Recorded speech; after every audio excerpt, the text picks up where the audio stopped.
listening to Anthony on the Virus, Sirius XM. The seat next to me was wide open. And fucking, as with doors closing, on walks Nicolas Cage. Whoa, Nick Cage. Nick Cage.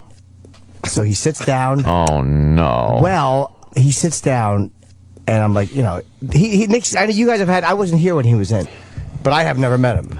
So he sits next to me, and I'm like, hey man, how you doing? And he goes, hi. That's very good, Jimmy. It was a very, holy shit. It was a very abrupt. Yeah. In that hi, here's what I realized. Okay. He will respond when spoken to. He does not wish to talk. Yes. He's very used to people attempting to make conversation with him, and he is very good at shutting it down. Right. But I didn't dislike him in that moment at all. You should just have talked about Face Off the entire film. Well, I said to him, oh my God. I'm like, well, he doesn't know who I am. Yeah. But I mean, you know, I got some fucking. You got some heat. So I said, no, just a few things to talk about. Oh boy. So I said, I realized quickly that when he just said hi, this was an abrupt.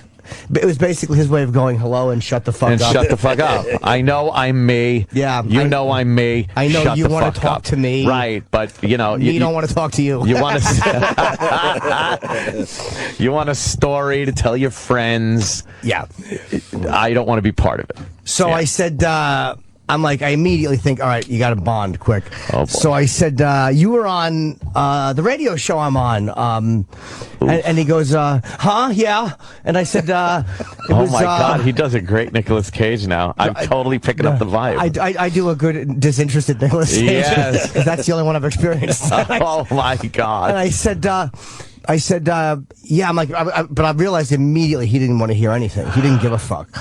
But again, it's a weird, like, it wasn't, this guy's an asshole. I didn't feel like he was I've met a lot of assholes, and I didn't feel like he was one. I'm getting a little douchey feeling. No, but I understand these things. So I said, oh boy. But I know when someone, like, I understand not wanting to be, like, he didn't want to be bothered. Were you hoping he said like, hey, I saw your comedy show. Yeah, it was great. I pretty much, of course. Oh, that would have been great. You know, and then you could have gone, yeah. Like you didn't want to be bothered? Yeah. But he goes, huh, yeah. And I go, I'm like, yeah, but I wasn't there that day. And it's the Anthony show. Oh, God. And he goes, hey, how are you? And he shakes my hand. And then he just turns away and picks up his script. Immediately shuts me down. Yes. So I knew he might have recognized the name Anthony show. But he might have thought that I was going, hey, you were on my favorite radio show. Because he was half listening to me. Boy. So it was basically, he might have thought I was saying, hey, I enjoyed you on you were on my favorite radio show, Anthony. Right. And he was like, he didn't want to open the door with just a radio show appearance. So he had a script and a bunch of stuff there. Hey, what you reading? Yeah, believe me, I wanted to. But I'm like, we got 5 hours. Oh, Jimmy. Yeah. I said, I got a few bullets in the chamber. Oh, no. Oh, Jimmy is obsessed with celebrity. So this is putting you and him in a very awkward position. Yeah, but I wasn't going to make it. I respected his desire to not be bothered. No, you didn't. Well, I waited a while, man, because I realized that... To the fucking end of the runway? Yeah, we backed out of the gate. And then I was like, how did you get your face off? No, I'm just kidding. No, I didn't say. I'm like, leave him alone. He doesn't want to be bothered. He looked like he might have been tired. He didn't seem hungover. He just seemed tired. Like, I don't know. Maybe he's going in to shoot a scene he wasn't supposed to be shooting. Who knows? I mean, so I didn't want to fucking annoy the guy. So we're up in the air. We're flying, and I'm like, I really want to talk to Nicolas Cage. Oh, God. Do you know how obsessed? You couldn't think of anything else, could you? No, but I'll tell you about I was so into not bothering him that he and I were sitting, like, he was the window, I was the aisle, and then there's a big middle seat in the aisle, and then to the left of that, there's window and aisle. So right in front of us is a monitor, and then in front of the aisle middle seat, there's also a monitor. And I was so not wanting to be, like, looking towards him. I actually looked inconveniently to the left, up at the monitor, just to be purposefully looking away, so he wouldn't feel my looking at him energy. Well, then, Jimmy, why didn't you get up and sit in the seat where you would have been right in front of the middle seat monitor, and then you wouldn't have been next to Nicolas Cage to... Well, you can't do that because there was somebody in that seat. It was occupied. Oh, I thought it was an empty seat. No, they were all full. There was a pilot actually in that seat. Ah. So I figured, here's what I'll do. maybe Nick will want to talk to me. So I said, what I'll do is this. You got a couple of bullets in the chamber. Oh. I'm like, oh my God, this is so douchey. No. I knew I had a question for him. Of course you did. But I said, let me try a couple things first. So I open up my laptop, and I know that I have a picture of me and Ali on my laptop. So I'm like, hopefully he'll notice that and go, where'd you meet him? I'm like, maybe that's what will happen. You never know. This is little Jimmy, where he imagines things. But I opened the laptop, and nothing. Boots up, proper. No question. Were you turning it a little? No, I actually, this is what a fucking phony I am. I angled it in a way where it was only open, instead of being open 100%, it was open 70%, almost like, I didn't want to showcase the picture, but I did. Oh my God. Of course I did. In these moments, most people think this way. I just became embarrassed by my thought process. I think most people have these weird thoughts. Yeah. But it's like you block it out because it's humiliating. Yeah. Here it is. So do you have any more bullets in your chamber? I did. He had his sunglasses on. But I'll say this. To not make eye contact. Of course. But when... did he not want any part of talking? But whenever the flight attendant came over, he was extremely courteous. Yeah. That's why I'm saying he wasn't a dick. Like, he was extremely courteous, and, like the guy would give him something, or he was, can I get you a water? Okay, thank you very much. Like, he was just extraordinarily polite. Yeah. Like, so he was, again, I didn't get any kind of a dick vibe, and I can't say someone's a dick just because they don't want to talk. Well, of course not. Well, no, Could you imagine, Jimmy, a huge Jim Norton fan sitting next to you for 5 hours just fucking trying to start a conversation? You're just like, maybe you want to sleep, you want to do something, you're busy, you're reading something. Yes. And just someone, and you'd look over and you would know that he's trying to figure out a way to break the ice with you. But he knew. Break the ice is a good way to put it. But I didn't. But I did. I know I've been in that position, although not nearly, not 1 millionth the amount of times he has been. Yeah. But I've had those moments, so I know what it's like. So again, I did respect it, though. I didn't talk to him for a while. I said nothing to him, and then I opened the computer screen and I'm watching. We have a documentary we got called 237. It's a documentary where these guys break down The Shining as a. I watched it last night. It's fucking mental. Yeah, I agree. Was it a joke? Were they going for I think they meant it. There's crazy people. It's guys breaking down what Kubrick was really saying in The Shining. And none of them got it right. No. I mean, I can't think that Kubrick, who, by the way, as per this documentary, was in on faking the moon landing. Film of the moon landing. He actually directed the fake film of the moon landing. And The Shining, so he put little secret things in there to let everyone know that he actually faked any film you see of the moon landing. A couple of things they said that I thought maybe it was a wink from Kubrick, because Kubrick was too particular and too meticulous to be coincidental with certain things. Yeah, certain things. Like there was a weird thing, like when they first walk into the freezer, and there's this whatever the product was. What's it called? Yeah, but it's an American Indian thing. There was a few American Indian things, and it was so purposefully displayed. Kubrick was saying something here. All right, in the beginning you could maybe. But then when you see things that just happen and you see them, it's very quickly they're reaching. Yeah, they were so reaching. 3 things in, they're reaching. And that woman talking about the Minotaur on the nonsense. fucking thing. It's like, you are a fucking idiot. That's not a skiing poster. That's a Minotaur. No, it's a skiing poster. A Minotaur? Yeah, she took set design way too literally. There was a couple of moments that were really fucking scary, though, like creepy.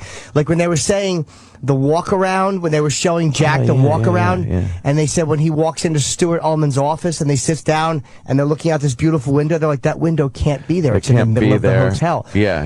That creeped me out. I'm like, what a creepy. That was weird. There's probably a couple things that Kubrick did on purpose that were just creepy. If you get it, you get it. If you don't, you don't. Or maybe it was just this is a movie set and these little inconsistencies happen. Exactly. But that at least went in line with the film. It was horrifying. Char. So I didn't get as far into that as Anthony did. I've watched maybe out of 90. How long is it? I was going to turn it off. Yeah. And then I was just like, fuck it. So I watched the whole thing. I was already into it, so I said, let me watch some more of this, because it was, they were showing like little pieces of The Shining, and they were showing pieces of The Shining, and then they would show other movie clips and them talking about it. There was other like Kubrick movies. They were showing Eyes Wide Shut and shit like that, yeah. So it was these weird things in The Shining they were showing. So I'm like, you know what, I'll watch this for a while, because Nick might look over and wonder. Yeah, I was like, he might look over and go, what is that? He's watching. He wouldn't. But probably he had seen it, because you should have put on like Leaving Las Vegas. No, I couldn't do anything. Believe me, if I thought it would help, but I'm like, I can't tilt it towards him and kind of look like, So I put this documentary in. Yeah. No nibbles. Swing and a miss. Yeah, big swing and a miss. I was, apparently I hadn't matched the hatch because there were no nibbles. No.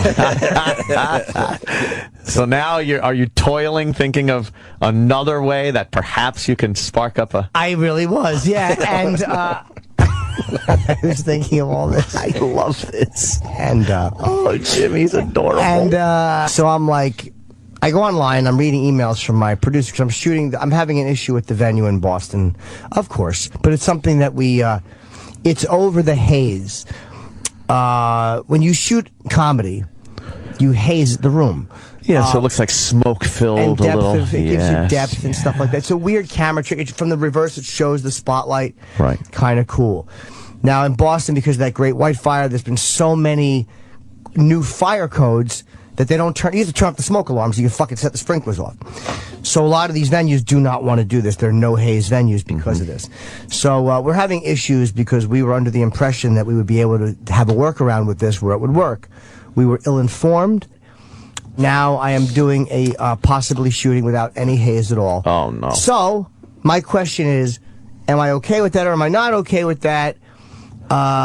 Will it hurt the shoot or will it look good? So I'm suicidal about this. Like, I'm so livid about this. And, thank you. And then I luckily, I see Louis C.K. the other night. So I'm like, I just want to talk to Louis because, again, with this shit, he has, and he's shot in Boston before. So I asked him, because I want to know, how do you create this depth in a camera without smoke? So I said to him, don't do it. I'm fucking I can't believe this is happening. I'm like, how do you do it with smoke? And he goes, I don't know. I've never used smoke. I'm like, you don't use it? He goes, no, it's stupid. Never once. Oh, so I felt immediately a little bit better. I'm like, well, you know, he's... So, I'm getting emails from the producer of the special showing me venue photos. She did some footage of a venue with no haze, and she showed me how it would look. And she sent me some haze videos. And I actually liked the one without haze. I was like, it looks pretty fucking crisp and clear. And then I saw the reverse of the something that had Comedy Central had shot with haze, and I'm like, it just looks fucking tired. Like the haze, like the smoky, dramatic comedian haze looked awful. But I'm like, fuck, man, I like it without the haze. So I'm like, I know what I'll ask Nick. I'm like, I didn't know this was coming. Of course it was. Why else would I go on a tangent like this for no reason? Oh no, Jimmy. I'll ask him a camera question. Oh no. I'm like, I know, because again, I wasn't sure if he had directed or not. Oh no. I'm like, maybe. I can't even believe this now. Jimmy, you got to tell me exactly what he was doing at every moment when, like, right before. Oh, well, oh no. I said, let me ask. I wanted to ask him about what you do to create depth and a hazing now, question. by the way, this is to try to segue into, well, why would you need to know that? Oh, he's doing a, well, because I'm doing a thing. Yes. And then it gets you, are men of similar ilk. I only want to get to a point where a photo will be approved.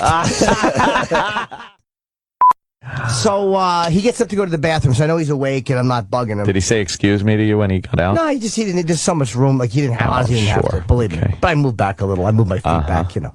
And then when he was coming back in, his coffee cup was teetering. Like, not teetering, but it was there. And I'm like, you know, a part of me almost held it for him so he didn't knock it over, so he'd say thanks, but I didn't. Thank God. Like when I flew to when I told him 50 Cent was on the plane next to me, and we ran out of things to say to each other before we backed out of the gate. He was asleep and the food was coming around, and I almost opened his tray for him, but I didn't. I didn't do it. Oh, you are a disgrace. I am a disgrace. But so I say to him when he sits down, I go, oh,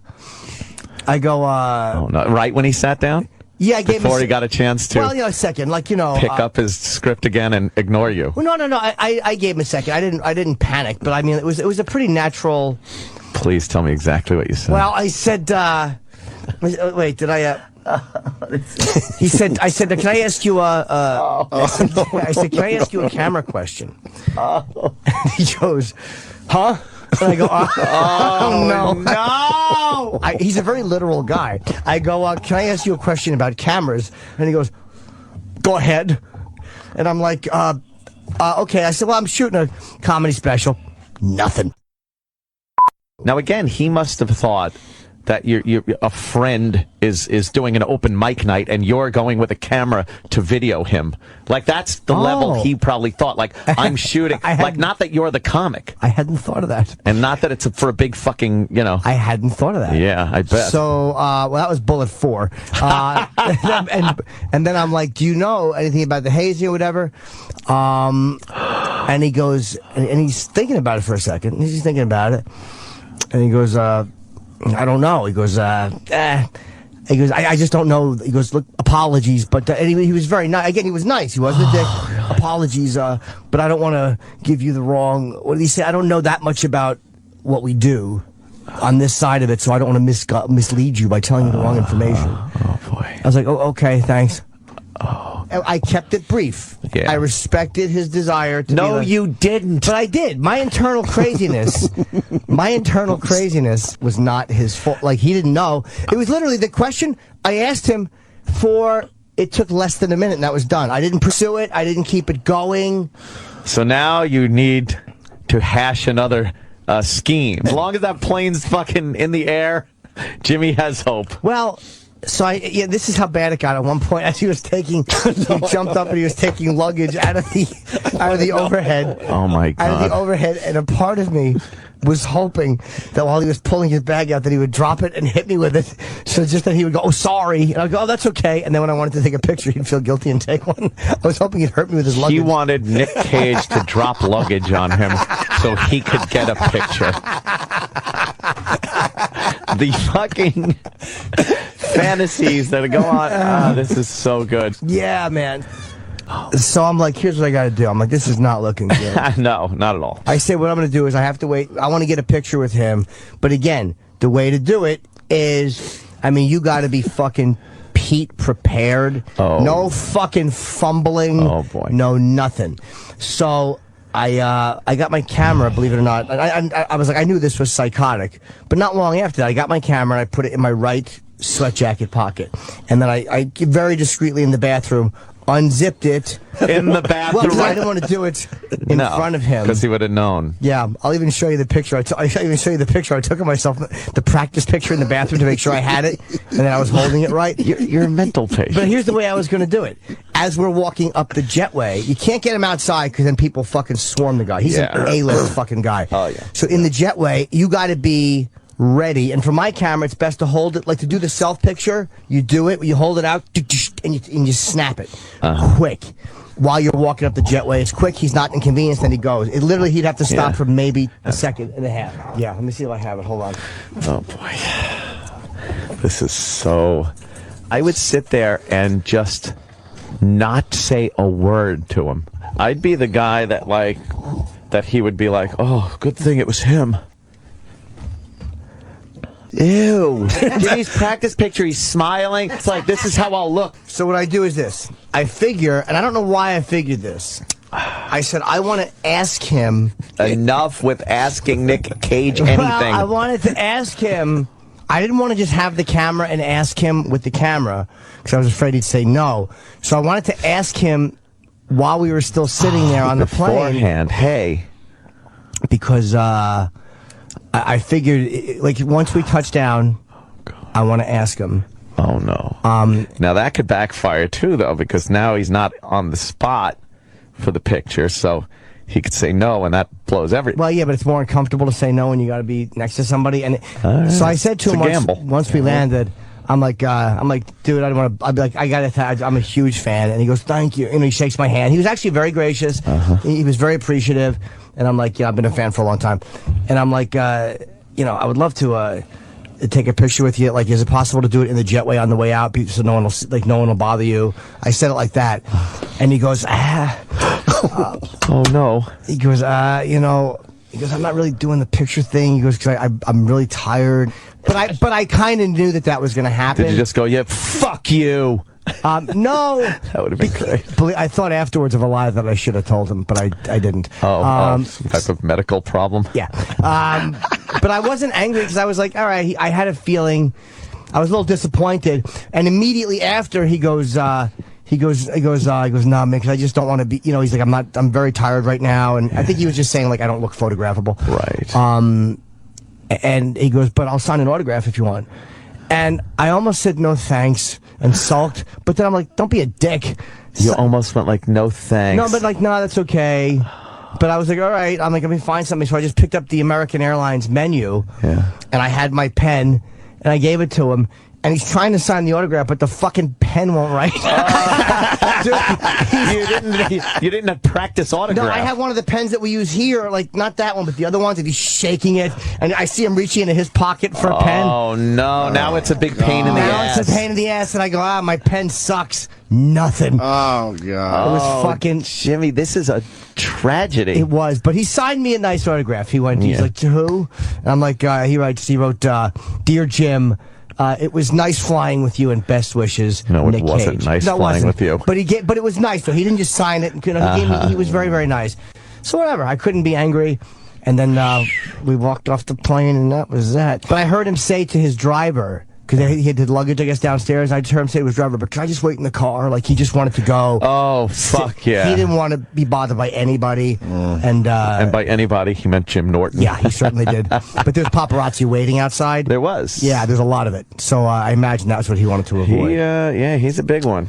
And he doesn't want that shit on fucking TMZ or online. So I took my shot and failed miserably. But he had a great way of doing that without being a dick. I forgot. Was he like intense in here? I'm trying to think if he was like kind of a weird, intense guy. But he shook my hands a couple times. You can't say the guy. I've met a lot of dicks, and he wasn't a dick. He just joins the illustrious list of people that have turned Jimmy down for a picture, including Bob De Niro, Diana Ross, and Nick Cage now. Yep. Are those the three? That's it? Frank Vincent, the first time I met him, he was my first. What's wrong with him? Well, I'll tell you what, it was in 2003 when I saw Kiss and Aerosmith in the Garden, and I'm like, let me just try to get backstage. What the fuck? Oh boy. We were off the air at this time. I'm like, let me just do it. And I see Frank Vincent. I'm like, oh shit. I'm like, hey Frank, how you doing, man? Can I take a picture with you? He goes, nah, not now. I'm doing something. And I go, I got my camera ready. He goes, I said not now. Oh, and I'm like, boy, shit. Yes, you did. Whoa. That was that. But then I saw my friend Wendy, and she waved, and she got me back, and I got my picture. You got a picture with him after? Dumb luck, my friend. No, not him, with Kiss. My first Frank Vincent picture was with you guys. Wow. So there's 3 left that I have not. That's pretty good. I'll get Cage and De Niro, but Diana Ross will be a rough one. Yeah. Diana Ross is going to be a tough one. But I forget that actors, for them, Nick Cage is a leading man. He's a fucking leading man. Like, they don't want pictures of them where they look ridiculous. A man in his position can't afford to be made to look ridiculous. Exactly. Did you honestly think he'd be like, hey, Muhammad Ali? Yeah, where'd you meet him? Where'd you meet him? Yeah. Yeah. He didn't care. No, if I had Ali on my lap, he wouldn't have looked. You're listening to Anthony. I just hope the special doesn't suck. You actually made me feel better because I was so panicky about the fucking lack of smoke, and I asked Louis because that's what they do to get like lighting a certain way, and I'm like, dude, I can't use smoke, and he's like, well, I've never used it. It's so much. Never used it once. And that actually is the only thing that made me feel better. Because the people that are into the photography of those things, they fill the room with smoke, so that it has more atmosphere, and it's a giant waste of money. It's stupid. And you don't. The look it gives doesn't mean anything. Doesn't mean anything. I never did it. I've done 5 of these now. Never did it. Well, Nicolas Cage gave you some advice too about the smoke, didn't he? No, you. I don't know that part of our business. He just blew me off completely. He was on a plane. Yeah, trying. And you asked him if you should use a smoke machine. Yes. I was just. Here's what that was. I already know it. Hey, I'm a big fan. Thank you. No, you're really great. Yeah, thanks. It's nice. I'm a comic. I don't know. Yeah, no, I guess so. Yeah, I think I kind of know who you are. Yeah, listen, can I ask you a question? Well, yeah, I guess so. And then he finally has to take off the headphones, Nicolas Cage, and face you. Exactly. Now he has to take off the headphones and face you. Yeah, okay, go ahead. I'm doing a stand-up special. I'm not sure what that is, but go ahead. Should I use a smoke machine? I don't know why you're. It's not. I'm an actor. Louis was on the plane. I don't know why you would ask me. No, that. Louis just made Nicolas Cage like me a lot more than he actually did. I wish that was the story. He actually would have acknowledged me. Wow. It was just humiliating. Why did you ask me? Why? Because I'm a small man trying to make a connection with a movie star. He was trying his best to get into a conversation. And before he said anything, and there were like 3 or 4 or maybe even 5 attempts at this conversation cross country. And before each attempt, Jimmy would play out the scenario, and it would always end with Nicolas Cage going, "Yeah, here's my number. Get in touch with me." And it always ended with just, Huh? It was a fucking 5-hour humiliation / validation of what I already know.